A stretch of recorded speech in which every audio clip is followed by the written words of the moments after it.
Hello everyone, welcome to my channel students in academy. आज हम बात करेंगे सीटेट के प्रीवियस ईयर के पेपर के बारे में। इससे पहले मैंने सारे पेपर्स करा रखे हैं, ना देखे हो तो देख लेना। ये हमारी न्यू ईयर स्पेशल क्लास है और बहुत ही धमाकेदार है, जो आपके सभी एग्जाम में काफ़ी आपकी हेल्प करेगी। क्वेश्चन कह रहा है कि अनेक स्थितियों में विकास के विभिन्न क्षेत्र मानवीय क्षमताओं की व्याख्या करने में परस्पर प्रतिच्छेद करते हैं, तथापि विकास का कौन सा क्षेत्र प्रत्यक्ष रूप से बौद्धिक योग्यताओं जैसे कि समस्या समाधान, समालोचनात्मक चिंतन और तार्किकता की स्पष्टता चर्चा करता है। ऑप्शन ए है शारीरिक, ऑप्शन बी है गत्यात्मक, ऑप्शन सी है सामाजिक और ऑप्शन डी है संज्ञानात्मक। सही आंसर हो जाएगा ऑप्शन डी, संज्ञानात्मक। ठीक है, हमारी व्याख्या कर रही है कि अनेक स्थितियों में मतलब कई सारी परिस्थितियां आती हैं जिसमें जो विकास के विभिन्न क्षेत्र होते हैं वो मानवीय क्षमताओं की जो व्याख्या है उसको करने में परस्पर यानी एक दूसरे के साथ प्रतिच्छेद करते हैं, तथापि विकास का जो संज्ञानात्मक क्षेत्र होता है वो प्रत्यक्ष रूप से बौद्धिक योग्यताओं जैसे कि समस्या समाधान, समालोचनात्मक चिंतन और जो तार्किकता होती है उसको स्पष्टता चर्चा करता है। संज्ञानात्मक विकास से तात्पर्य बालक की मानसिक क्षमताओं जैसे कि उसकी बुद्धि, उसकी चेतना, उसके विचार और समस्या समाधान के विकास से होता है और शेष अवस्था से ये प्रारंभ हो जाता है। ये एक सतत और विकासात्मक प्रक्रिया, मतलब ये एक ऐसी प्रक्रिया जो लगातार चलती है, कभी रुकती नहीं, यानी कि सतत होती है और विकासात्मक प्रक्रिया होती है। दूसरा क्वेश्चन हमारा कह रहा है कि development proceeds from days two days, यानी कि विकास डेज से डेज की ओर बढ़ता है। ऑप्शन ए है सिर से पैर, ऑप्शन बी है जटिल से सरल, ऑप्शन सी है बाहरी से केंद्र, ऑप्शन डी है विशिष्ट से सामान्य। से आंसर हो जाएगा ऑप्शन है सिर से पैर। जो विकास यानी कि जो डेवलपमेंट होता है वो सिर से पैर की ओर बढ़ता है। ठीक है, हमारी व्याख्या कह रही है कि विकास सिर से पैर की ओर बढ़ता है और विकास का ये सिद्धांत मस्तकाधोमुखी यानी सिद्धांत कहलाता है। और इस सिद्धांत के अनुसार ये बच्चा जो होता है उसका पहले सिर, फिर उसके हाथ और फिर उसके पैर पर नियंत्रण हासिल करता है। बच्चा किस पे नियंत्रण हासिल करता है? पहले सर पर, फिर हाथों पर और फिर अपने पैरों पर नियंत्रण हासिल कर लेता है। ठीक है, अर्थात पहले जो 2 महीने होते हैं उसमें वो अपना सिर और चेहरे की जो गतिविधियां होती हैं उनके नियंत्रण से उसके बाल्यावस्था का विकास होता है। फिर अगले महीनों में वो अपनी बाहों पर उपयोग करके अपने स्वयं के ऊपर उठाने में सक्षम महसूस करता है। ठीक है, और फिर पैरों को उंगलियों पर नियंत्रण हासिल करने लगता है और धीरे धीरे वो रेंगने, चलने, कूदने, इस चढ़ने इस सब में भी सक्षम हो जाता है। अगला क्वेश्चन कह रहा है कि प्रारंभिक बाल्यावस्था के दौरान डेज समाजीकरण का प्राथमिक कारण है और डेज समाजीकरण का द्वितीय कारण है। During early childhood days is the primary agent of socialisation and days is the secondary agent of socialisation. Option A है कि जनसंचार माध्यम परिवार, ऑप्शन बी है विद्यालय परिवार, ऑप्शन सी है परिवार विद्यालय और ऑप्शन डी है मुद्रित माध्यम जनसंचार माध्यम। से आंसर हो जाएगा फैमिली स्कूल। जो फैमिली यानी कि परिवार होता है वो हमारे प्राथमिक कारण होता है और जो विद्यालय यानी कि स्कूल होता है वो द्वितीय कारण होता है। ठीक है, हमारी व्याख्या भी कह रही है कि प्रारंभिक बाल्यावस्था के दौरान परिवार समाजीकरण का प्राथमिक कारण है, क्योंकि बाल्यावस्था के प्रारंभिक 5 वर्षों में परिवार ही बालक के सीखने की प्रक्रिया में अहम भूमिका निभाता है। अच्छा, बच्चा जब पैदा होता है उसके 5 साल तक क्या होता है कि उसकी फैमिली होती है वही उसके साथ रहती है, उसके माता पिता, दादा दादी, जो कोई भी परिवार में होता है, भाई बहन, वो सब उसके साथ रहते हैं और वो उसके समाजीकरण के प्रथम होते हैं। जिसे सबसे उसकी पहली शिक्षिका होती है उसकी माँ। ठीक है, लेकिन धीरे धीरे जब वो बड़ा होता जाता है तो वो धीरे धीरे माता पिता बालक के प्रारंभिक शिक्षक होते हैं, जो कि प्राथमिक तौर पर उसके आचरण को, उनकी सभ्यता संस्कृति को, उनके भाषा और नैतिक गुणों का ज्ञान देते हैं। वो क्या करते हैं? उनके आचरण, उनकी सभ्यता संस्कृति, उनका जो लैंग्वेज है और साथ ही उनमें जो मॉरल क्वालिटीज़ हैं उन सब का जो होता है वो उन्हें ज्ञान देते हैं। फिर बाल्यावस्था के विकास के क्रम में विद्यालय जो होता है वो समाजीकरण का कौन सा कारण होता है? द्वितीय कारण होता है, क्योंकि परिवार से निकलने के बाद बच्चा कहाँ जाता है? विद्यालय में ही जाता है। ठीक है, और विद्यालय में उसका जो बालक का चहुमुखी विकास होता है वो होना स्टार्ट हो जाता है। इस विद्यालय बालक के पूर्व ज्ञान को नवीन ज्ञान से जोड़ता है और उस बालक के सक्रिय अधिगमकर्ता बन जाता है। क्या होता है कि बालक का जो पहले का ज्ञान होता है और वो विद्यालय क्या करता है, उसके पूर्व ज्ञान को उसके नवीन ज्ञान से जोड़ देता है और उसका सक्रिय जो अधिगम करता है वो बन जाता है। ठीक है, अगला क्वेश्चन कह रहा है कि as per Jean Piaget's theory if a schema does not produce a satisfying result then does takes place. Jean पियाजे के सिद्धांत के अनुसार अगर एक स्कीम संतुष्ट परिणाम नहीं देता है तो डेस उत्पन्न होता है। ऑप्शन ए है अनुकरण, ऑप्शन बी है असंतुलन, ऑप्शन सी है संरक्षण और ऑप्शन डी है विकास का समीपस्थ क्षेत्र। सही आंसर हो जाएगा ऑप्शन बी असंतुलन।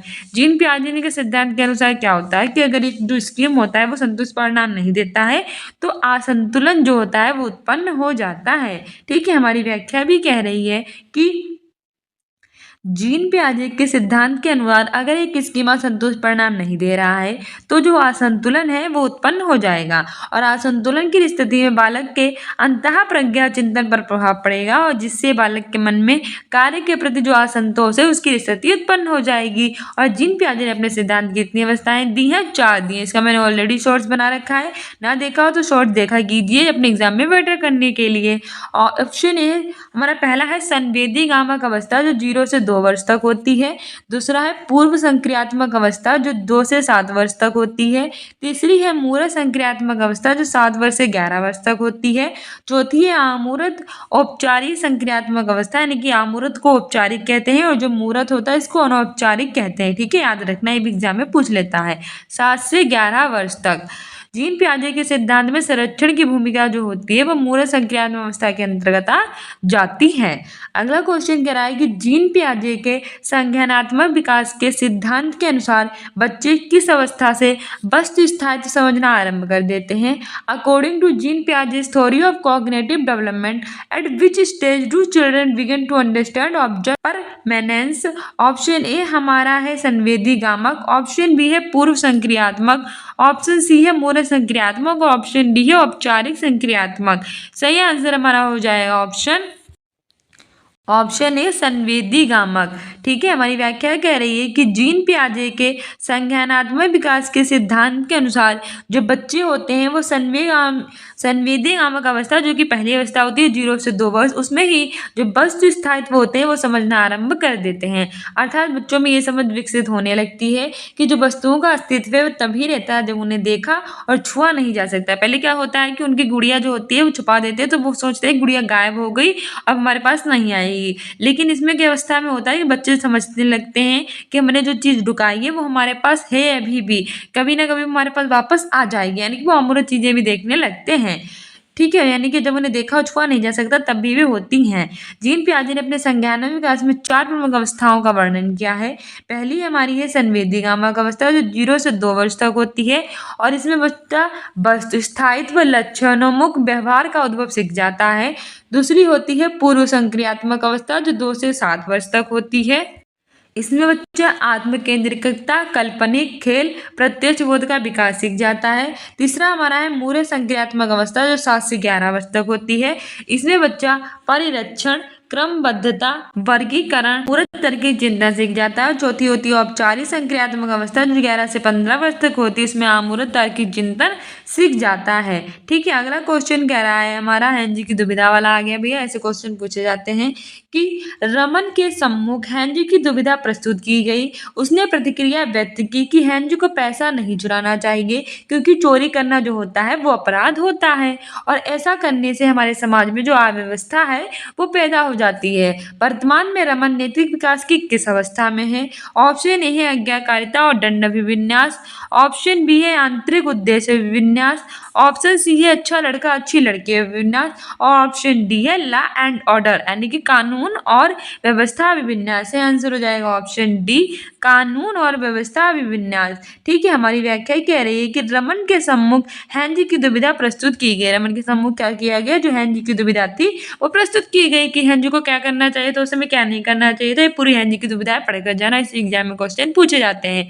तो उसने प्रतिक्रिया अपनी बताई कि हेनरी को पैसा जो है वो नहीं चुराना चाहिए। क्यों? क्योंकि चोरी करना जो है वो अपराध होता है और ऐसा करने समाज में जो अव्यवस्था है वो फैल जाती है। है। तो वर्तमान में जो रमन है वो नैतिक विकास की कानून और व्यवस्था विन्यास अवस्था में है। एक कोहलबर्ग की नैतिक विकास के सिद्धांत में लौकिक स्तर की अवस्था के 4 के अंतर्गत आती है। ठीक है, इन्होंने हेंज के बारे में कई सारी भी दी थी, कितनी दी थी, 3 स्तर पर 6 सोपान दिए थे। तो कितने इन्होंने दिए थे, 3 स्तर दिए थे और 6 दिए थे उसके। तो पहला स्तर था हमारा पूर्व लौकिक स्तर जो कि 4 से 10 वर्ष तक था।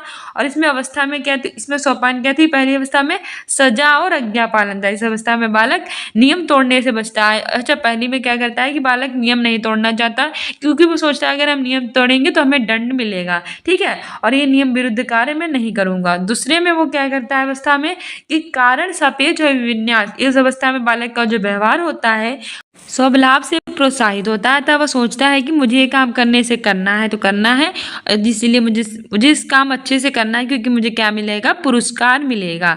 ठीक है, दूसरा को है हमारा लौकिक स्तर जो कि 10 से 13 वर्ष तक होता है। लौकिक स्तर कब से होता है, 10 से 13 वर्ष तक होता है। ये अवस्था द्वितीय होती है। इसमें अच्छा लड़का और अच्छी लड़की होती है। इसमें क्या होता है कि बालक ये सोचता है कि मैं कि नकल कर लूंगा तो मैं पास हो जाऊंगा और मम्मी पापा खुश हो जाएंगे और मैं अच्छा बच्चा बन जाऊंगा। चौथा है कि कानून और व्यवस्था, और यही वाली हमारी थी कि इस अवस्था में बालक जो होता है वो सोचता है कि चोरी करना अपराध है, क्योंकि ये हमारे नियम के विरुद्ध है। ठीक है, और तीसरा हमारा है पाँच लौकिक स्तर जो 13 वर्ष से अधिक का होता है। इसमें अवस्था 5 में आती है सामाजिक संविदा विन्यास। इस अवस्था में हमारा क्या होता है, वो सोचने लगता है अगर चोरी कर लूंगा तो हमारी तत्कालीन परिस्थिति है कि उसके लिए आवश्यकता है, और मूल अधिकार जो होता है वो सामाजिक भलाई होता है। और छठा होता है सार्वभौमिक नैतिक सिद्धांत विन्यास। ठीक है, ये नैतिक विकास की सर्वोच्च अवस्था होती है और ये बालक सोचता है कि मैं किसी के जीवन की रक्षा के लिए कुछ भी करना चाहूँ तो मैं कर सकता हूँ, उसमें किसी की हानि नहीं होगी। ठीक है, अगला 7वां क्वेश्चन कह रहा है भैया लेव बाइगोत्स्की की। तो लेव बाइगोत्स्की, जीन पियाजे, हार्वर्ड गार्डनर, इन सबसे पढ़कर जाना। ठीक है, अगला क्वेश्चन कह रहा है कि लेव बाइगोत्स्की के विचारों के अनुसार निम्न में से कौन सा कथन सही है। ऑप्शन ए है कि सामाजिक पृथक्करण अधिगम में योगदान देता है। ऑप्शन बी है बच्चे दूसरों के सहयोग के बिना सर्वाधिक अच्छी तरह से सीखते हैं।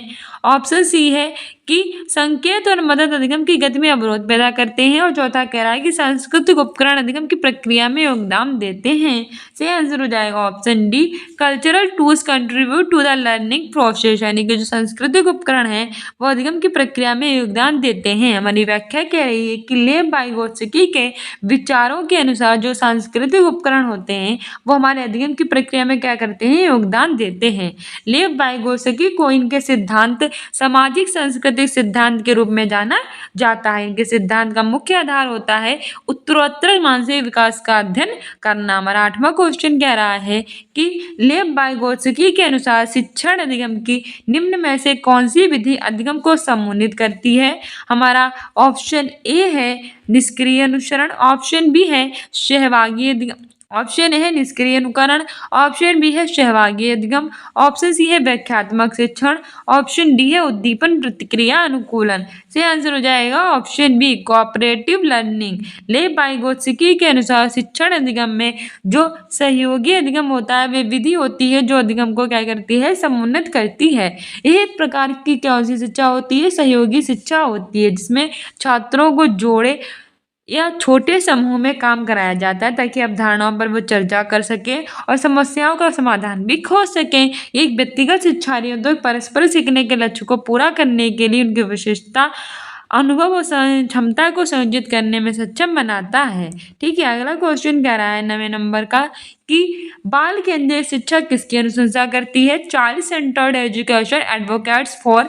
ऑप्शन ए है मानकीकृत पाठ्यचर्या, ऑप्शन बी है पुरस्कार और दंड का इस्तेमाल, ऑप्शन सी है व्यक्तित्व विभिन्नताओं पर ध्यान देना, ऑप्शन डी है सत्तावादी मत का विकास करना, योग्यता के सत्तावादी मत का विकास करना। सही आंसर हो जाएगा हमारा ऑप्शन सी व्यक्तित्व विभिन्नताओं पर ध्यान देना। ठीक है, हमारी व्याख्या कह रही है कि बाल केंद्रित शिक्षा पद्धति में शिक्षा का जो केंद्र बिंदु यानी कि जो बालक होता है, शिक्षार्थी होता है, बालक की रुचियों, प्रवृत्तियों तथा योग्यताओं आदि को ध्यान में रखकर ही शिक्षण जो होता है वो प्रदान किया जाता है। बालक की क्या रुचि है, क्या उसकी प्रवृत्तियां हैं, क्या उसकी योग्यताएं हैं, सबको ध्यान में रखकर ही उस शिक्षण जो होता है वो प्रदान किया जाता है। प्रत्येक बालक का अलग से व्यक्तिगत ध्यान दिया जाता है, अर्थात पिछड़े बालकों के लिए अलग पाठ्यक्रम तथा जो मंद बुद्धि वाले बालक होते हैं उनके लिए व्यक्तिगत व्यक्तिगत निरीक्षण करके उनकी जो दैनिक समस्याएं उनको दूर करने का प्रयास किया जाता है। बाल केंद्रित शिक्षा जो होती है वो व्यक्तिगत विभिन्नताओं पर ध्यान देने की अनुशंसा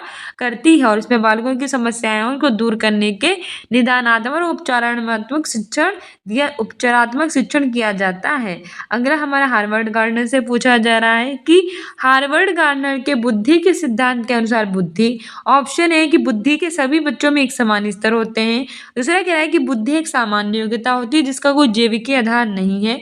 तीसरा कह रहा है कि बुद्धि जन्म से ही स्थिर है, उस पर परिवेशी कारकों का कोई प्रभाव नहीं पड़ता। और चौथा कह रहा है कि बुद्धि की कई प्रकार की होती है और व्यक्तियों के पास विभिन्न प्रकार की बुद्धि के विभिन्न स्तर होते हैं। सही आंसर हो जाएगा ऑप्शन डी। बुद्धि जो होती है उसको कई प्रकार की होती है और व्यक्तियों के पास विभिन्न प्रकार की बुद्धि के विभिन्न स्तर होते हैं। ठीक है। Issue of many kinds and individuals possess different levels of different intelligence. हमारी व्याख्या कह रही है कि हार्वर्ड गार्डनर के बुद्धि के सिद्धांत के अनुसार बुद्धि जो होती है वो कई प्रकार की होती है और व्यक्तियों के पास विभिन्न प्रकार की बुद्धि के स्तर भी अलग अलग होते हैं। इस सिद्धांत के अनुसार बुद्धि का स्वरूप जो होता है वो एकाकी नहीं होता है, बहुकारक होता है। हार्वर्ड गार्डनर ने अपनी पुस्तक frames of mind, Harvard gardener की कौन सी पुस्तक है? Frames of mind. और मैंने आपसे कम्युनिटी पोस्ट में पूछा था तो कम्युनिटी पोस्ट में आंसर दिया कीजिए। उन्होंने विभिन्न प्रकार की जो बुद्धि है उनका वर्णन किया है। तो कितने प्रकार की बुद्धि का वर्णन किया है चलो ये भी देख लेते हैं। हार्वर्ड गार्डनर ने 9 प्रकार की बुद्धि का वर्णन किया है जिसमें तार्किक, गणितीय, भाषाई बुद्धि, स्थानिक, शारीरिक, गतिक, संगीतिक बुद्धि, पारस्परिक बुद्धि, अंतर व्यक्तिगत बुद्धि, प्रकृतिवादी और स्थितवादी बुद्धि की बात इन्होंने कही है। ठीक है।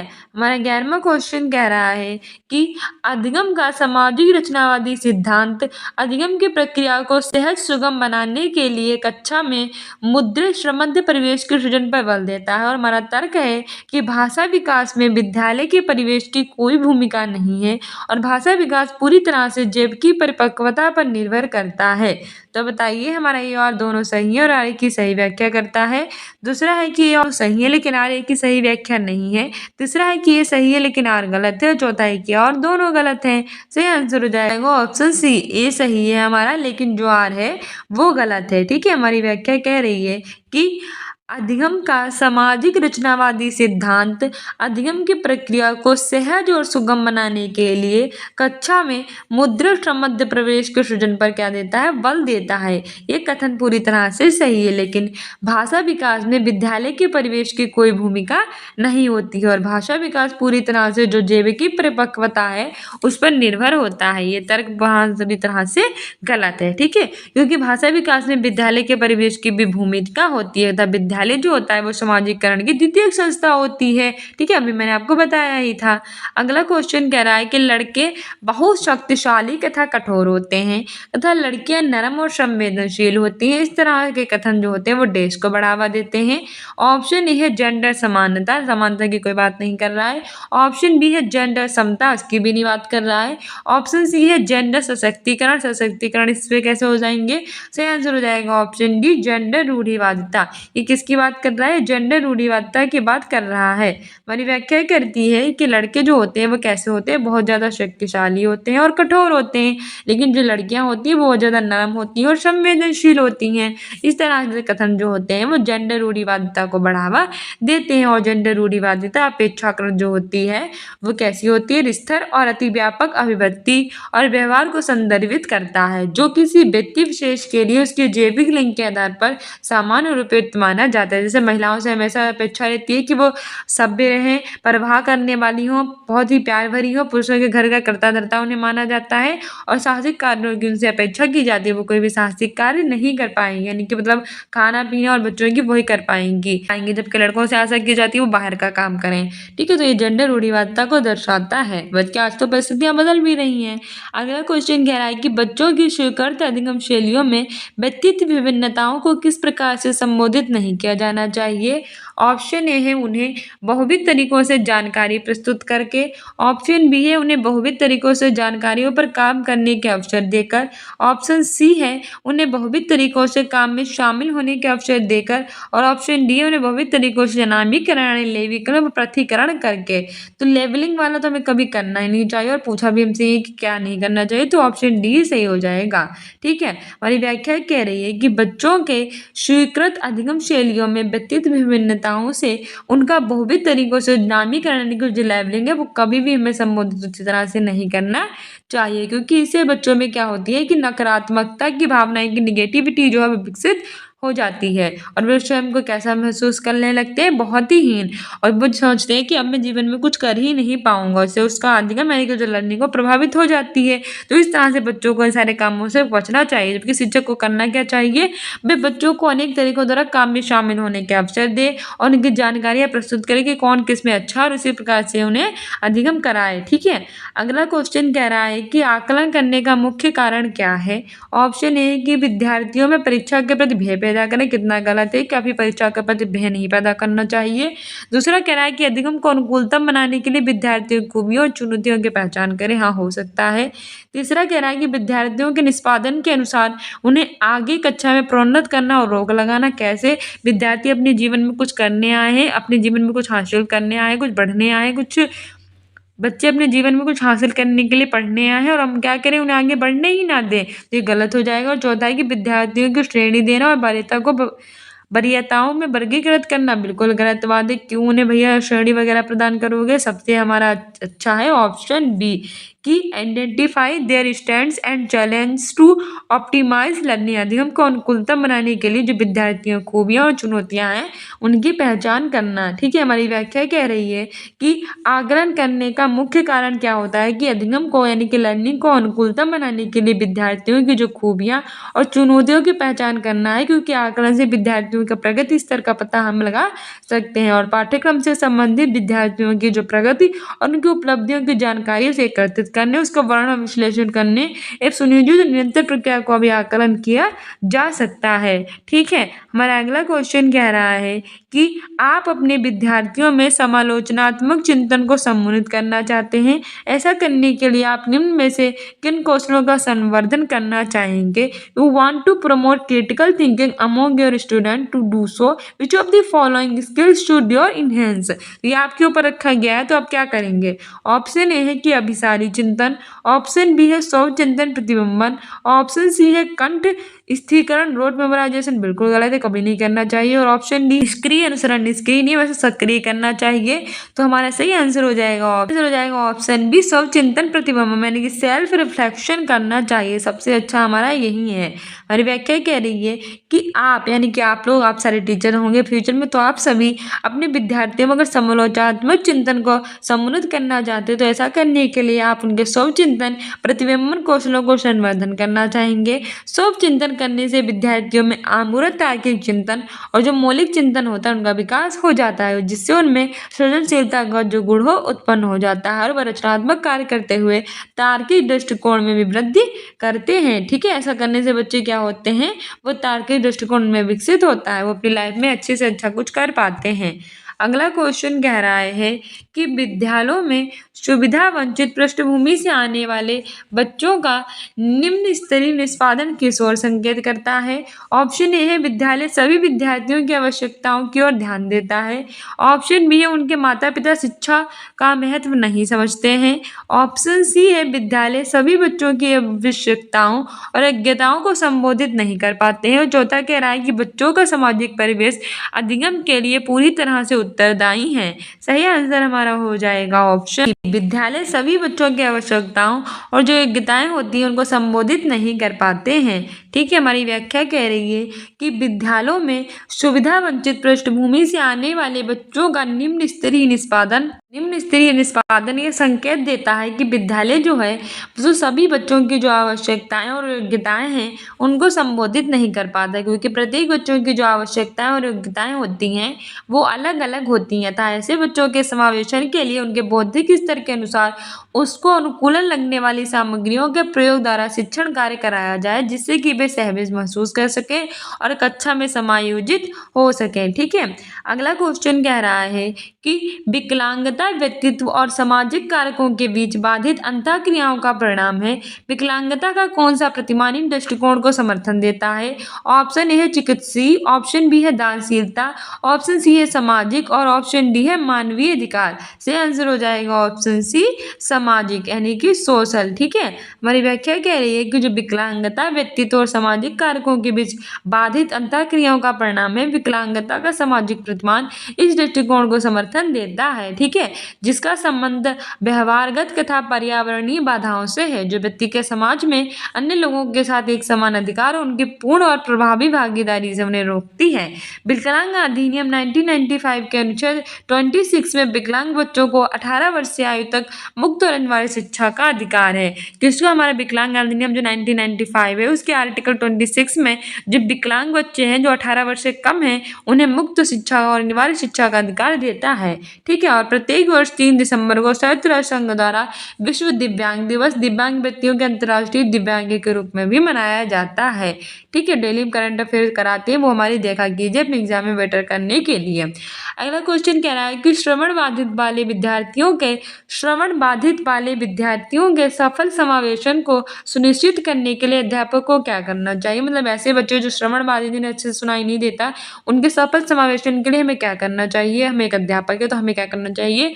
ऑप्शन ए है कि जानकारी प्रस्तुत करने के लिए व्याख्यान विधि का अच्छे रूप में प्रयोग, ऑप्शन बी है अधिगम के आकलन के लिए मौखिक परीक्षणों का प्रयोग, ऑप्शन सी है कि कक्षा में सांकेतिक भाषा के प्रयोग का निषेध और ऑप्शन डी है सुनिश्चित करना कि मौखिक संप्रेषण दृश्यात्मक प्रस्तुतिकरण के साथ पूरी होती है। ऑप्शन डी है सुनिश्चित करना कि मौखिक संप्रेषण दृश्यात्मक प्रस्तुतिकरण के साथ प्रेरित हो।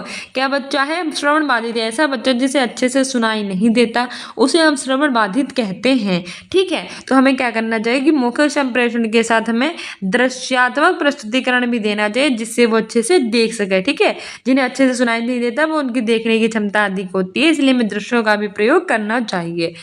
हमारी व्याख्या है कि श्रवण बाधित वाले विद्यार्थियों यानी कि ऐसे बच्चे जिन्हें अच्छे से सुनाई देता उनके सफल समावेशन के लिए यानी वो अच्छे से पढ़ लिख सके उसके लिए हमें क्या करना चाहिए? हमें अध्यापकों को ये करना चाहिए कि उनके मौखिक संप्रेषण जो है वो दृश्यात्मक प्रस्तुति के साथ पूरित हों और श्रवण बाधित बालक लगभग 5 फीट की दूरी पर हो रही सामान्य बातचीत को सुन पाने में कठिनाई महसूस करते हैं। मतलब ऐसे बालक जिन्हें अच्छे से सुनाई नहीं देता वो 5 फीट की दूरी पर जो सामान्य बात होती है उसको भी अच्छे से सुन नहीं पाते हैं। अतः जो दृश्यात्मक प्रस्तुतिकरण है उसके द्वारा वो सहजतापूर्ण अध्ययन कर पाएंगे और मौखिक संप्रेषण सुनने में अक्षम होने के कारण समावेशन में बाधा उत्पन्न करेगा जिससे उनका अधिगम प्रभावित होगा। अच्छा, क्या होगा कि वो अच्छे से उन्हें सुनाई नहीं देगा तो वो अच्छे से समझ भी नहीं पाएंगे और वो अच्छे से जीवन में कुछ कर भी नहीं पाएंगे। अगर हम दृश्यों का भी प्रयोग करेंगे तो वो उसे अच्छे से समझ पाएंगे। कह रहा है कि मेधावी प्रतिभाशील बच्चों में किस प्रकार की संभावना है? ऑप्शन ए है मूल बातों की सहज समझ का अभाव होता है, ऑप्शन बी अपने सहपाठियों की तुलना में काफी धीमी गति से प्रक्रिया देते हैं, ऑप्शन सी यदि कोई कार्य चुनौती भरा है तो उस पर काम को तुरंत छोड़ देते हैं और ऑप्शन डी है कि समाधान खोजने के प्रति इच्छा व्यक्त करते हैं। सही आंसर हो जाएगा option D so eagerness to find solution यानी कि समाधान खोजने पर इच्छा व्यक्त करते हैं। देखो एक बालक जो है वो कैसा है, बहुत ही ज़्यादा प्रतिभाशाली है तो वो यही काम तो करेगा कि हर चीज़ को अच्छे से खोजना चाहेगा। अगर कोई कार्य चुनौती भरा है तो उसे तो वो और भी अच्छे से करेगा ना कि उसे छोड़ देगा। उसे छोड़ना छोड़ दिया तो ये गलत हो जाएगा। अपने सहपाठियों की तुलना में धीमी गति से नहीं वो तेज गति से सीखेगा और मूल बातों की सहज समझ का अभाव नहीं होगा। अभाव गलत है, वो सहज बातों को अच्छे से समझ पाएगा क्योंकि वो मेधावी बालक है। व्याख्या कह रही है कि मेधावी यानी कि जो प्रतिभाशील बालक हैं उनमें समाधान खोजने की इच्छा व्यक्त करने की संभावना अधिक होती है। और टर्मन ने भी कहा है कि प्रतिभाशाली बालक वह बालक है जिनकी बुद्धि लब्धि 140 से अधिक होती है। तो वे कौन से बालक प्रतिभाशाली बालक कहलाते हैं? वे बालक जिनकी बुद्धि लब्धि 140 से अधिक होती है वो प्रतिभाशाली बालक कहलाते हैं। प्रतिभाशाली बालक उच्च सृजनात्मक क्षमता वाले होते हैं। ये अमूर्त और समालोचनात्मक चिंतन करते हैं। वे होते हैं प्रतिभाशाली बालक जो उच्च सृजनात्मक क्षमता वाले होते हैं और ये अमूर्त और समालोचनात्मक चिंतन को बढ़ावा देते हैं। ठीक है, कथा गणित विज्ञान जैसे कठिन विषयों का वो त्वरित समाधान खोजने के लिए भी सफल प्रयास करते हैं। ठीक है, जैसे वो मैथमेटिक्स साइंस इनमें ज़्यादा अच्छे होते हैं, तुरंत में कोई प्रॉब्लम आती है तो सॉल्व कर देते हैं। हमारा अगला क्वेश्चन कह रहा है कि निम्नलिखित में से कौन सा प्रावधान अटेंशन डेफिसिटी हाइपर एक्टिविटी डिसऑर्डर वाले विद्यार्थियों के लिए चुनौती प्रस्तुत करेगा। ऑप्शन ए है लिखित प्रदत्त कार्यों के लिए सहायक प्रौद्योगिकी का सुगम्य पहुंच।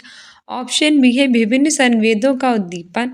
ऑप्शन सी है प्रदत्त कार्यों को छोटे छोटे प्रबंधनीय समूह में प्रस्तुत करना। और ऑप्शन डी है बिना किसी अंतराल के लंबी अवधि वाले व्याख्यान। सही आंसर हमारा हो जाएगा ऑप्शन डी, बिना किसी अंतराल के लंबी अवधि वाले व्याख्यान।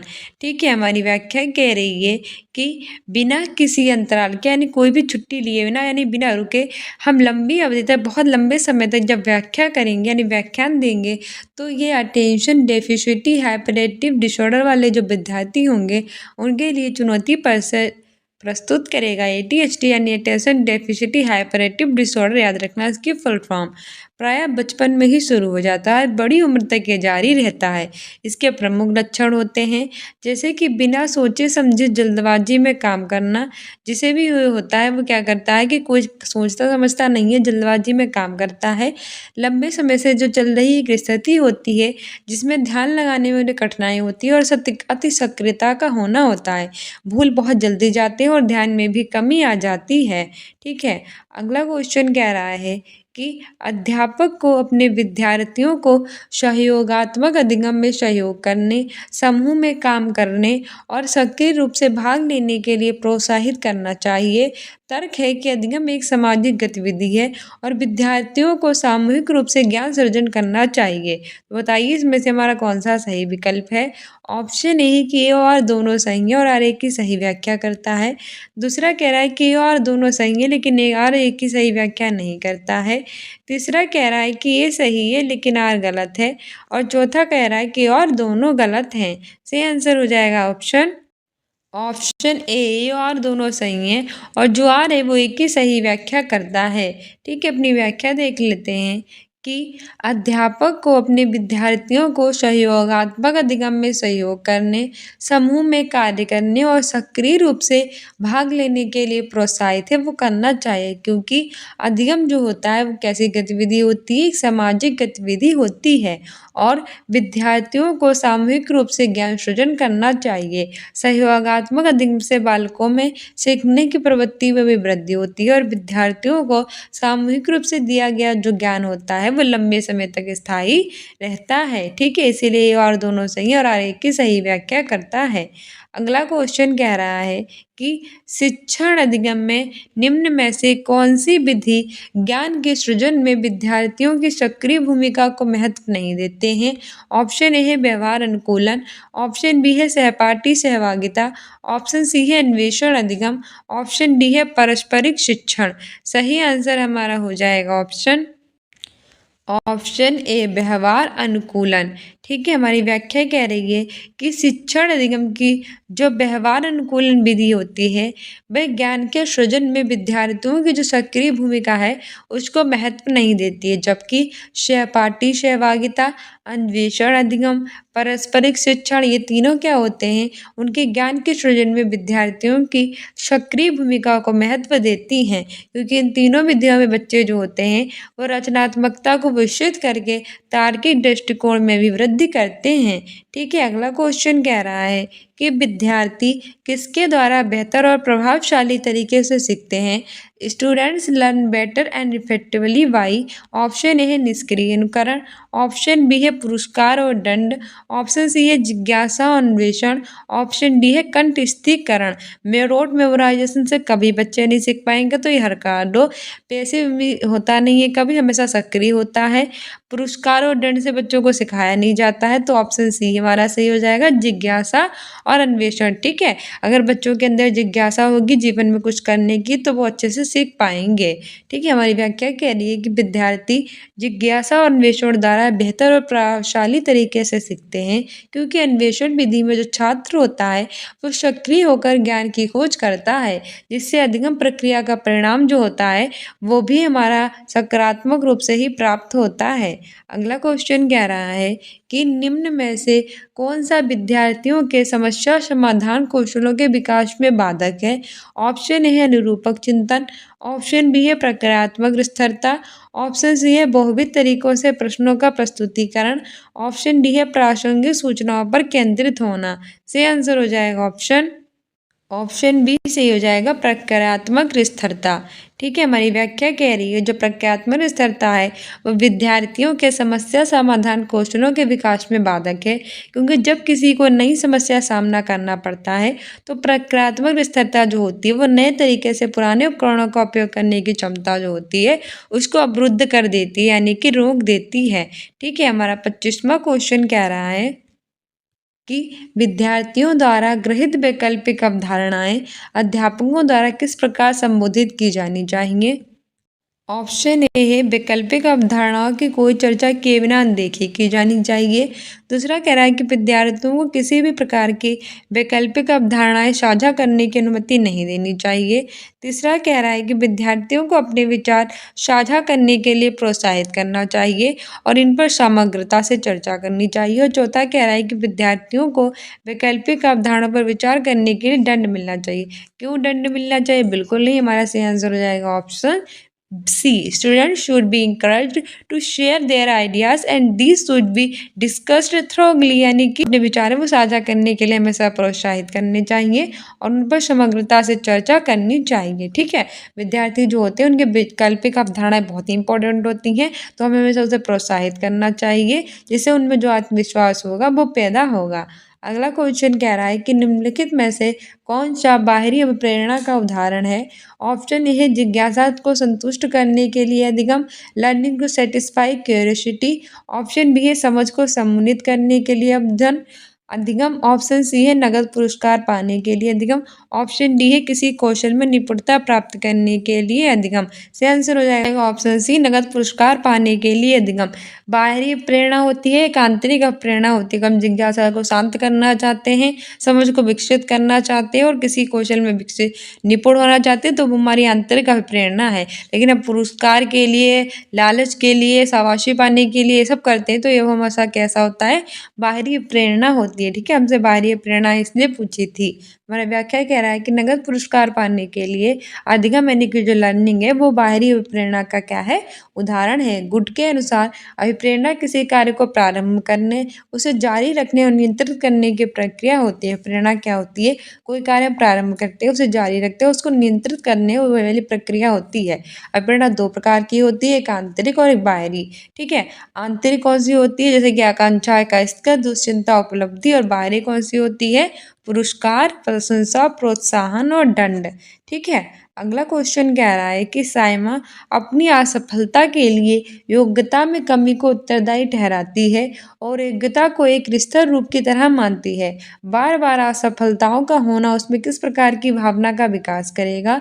ऑप्शन ए है जिज्ञासा। ऑप्शन बी है असहायता का सिखा हुआ भाव।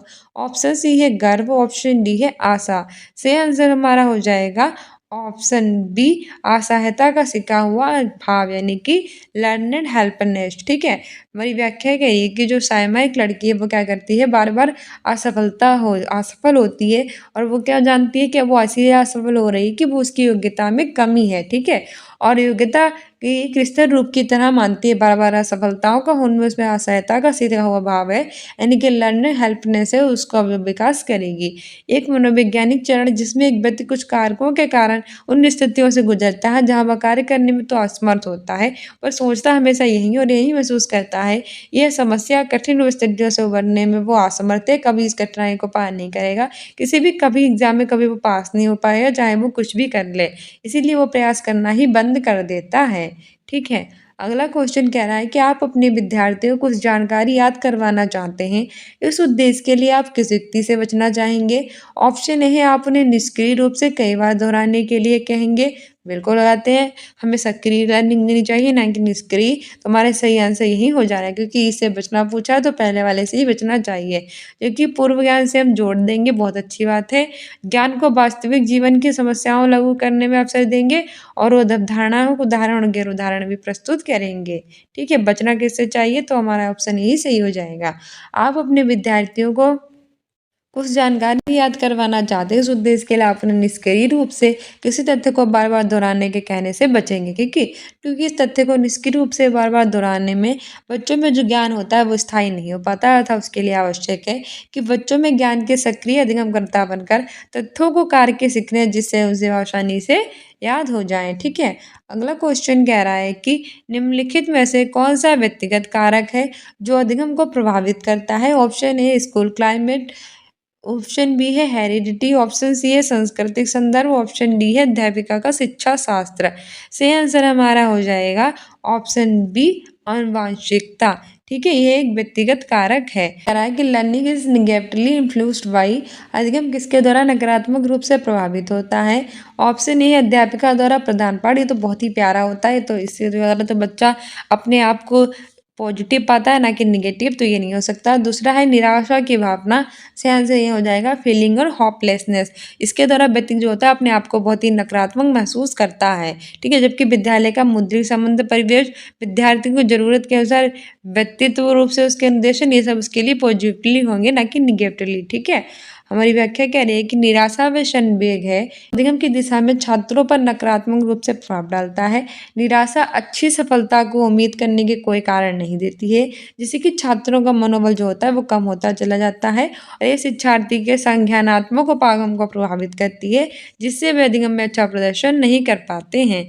ठीक है, सो डियर स्टूडेंट्स, ये था हमारा सीटेट का प्रीवियस ईयर का paper. I hope you like this video. If you like it then like, subscribe and share and don't forget to subscribe this channel. साथ ही हमने प्लेलिस्ट बना रखी है, आप सारे प्रीवियस ईयर वहाँ जाके देख सकते हैं। मिलते हैं नेक्स्ट वीडियो में। Thank you, bye, keep loving, keep watching, keep sharing, don't forget to subscribe this channel.